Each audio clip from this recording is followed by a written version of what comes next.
La maturité spirituelle, c'est acquérir la connaissance de la doctrine, savoir comment la gérer, comment se comporter dans notre vie spirituelle.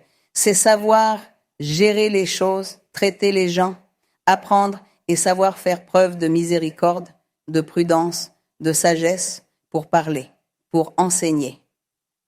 Savoir quand je dois parler, quand je dois me taire, comment je dois enseigner, comment je dois corriger, comment je dois rappeler à l'ordre, comment je dois expliquer.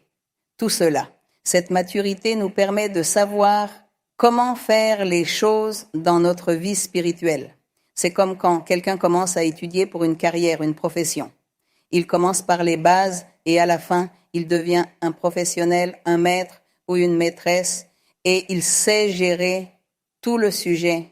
Pour la vie spirituelle, c'est la même chose. Pour la doctrine du Seigneur, c'est pareil. Nous sommes aussi dans une sorte de profession.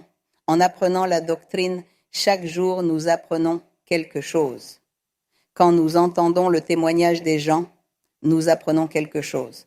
Quand les gens nous racontent comment Dieu a fait un miracle dans leur vie ou comment une promesse de Dieu s'est réalisée, nous apprenons.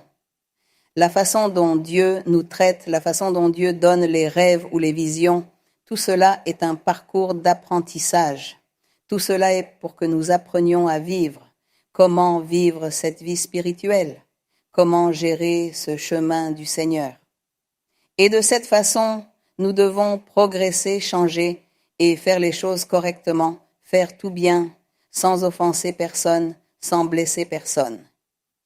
Que par manque de sagesse, on ne sait pas gérer, on ne sait pas commander, ordonner, gouverner, diriger une personne, la corriger, lui enseigner. Même pour placer une personne sur une chaise, sur sa chaise, il faut savoir, il faut avoir de la sagesse, il faut avoir de l'éducation, il faut avoir de la prudence, de la miséricorde, n'est-ce pas? Dire, s'il vous plaît, déplacez-vous un peu plus loin pour laisser de la place à une autre personne qui arrive et a besoin de la chaise, s'il vous plaît, n'est-ce pas? Même pour toutes ces petites choses élémentaires, nous devons mettre de la sagesse et cette sagesse, nous l'acquérons.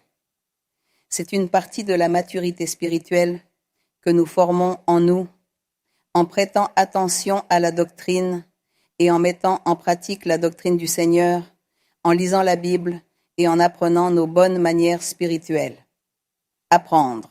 Chaque fois que nous lisons, c'est pour que nous apprenions à faire quelque chose de bien, quelque chose de bon. Alors la vie et la doctrine, alors notre vie spirituelle est une vie qui doit être en croissance. Nous grandissons, nous prospérons, jusqu'à ce que, comme le dit l'apôtre, nous devenions des maîtres et des maîtresses, une personne qui sait. Notre vie spirituelle ne peut pas stagner, nous devons toujours progresser, être capables d'enseigner aux gens, d'évangéliser une personne. Quelqu'un nous pose une question sur la religion, sur le christianisme, sur la Bible, et alors cela fait 10 ans que vous êtes à l'église, 15 ans, et vous ne savez pas donner une réponse parce que vous avez perdu du temps pendant votre séjour. Vous êtes venu ici pour perdre du temps parce que vous n'avez pas prêté attention, vous n'avez pas fait attention. Quand vous lisez la Bible, vous ne le faites pas avec tous vos sens.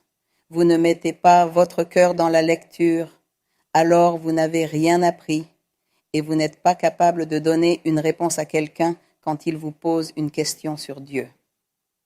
La maturité spirituelle consiste à savoir gérer tous ces détails, petits et grands, toutes les situations, à bien se comporter avec les gens, à savoir comment nous nous comportons en tant qu'Église.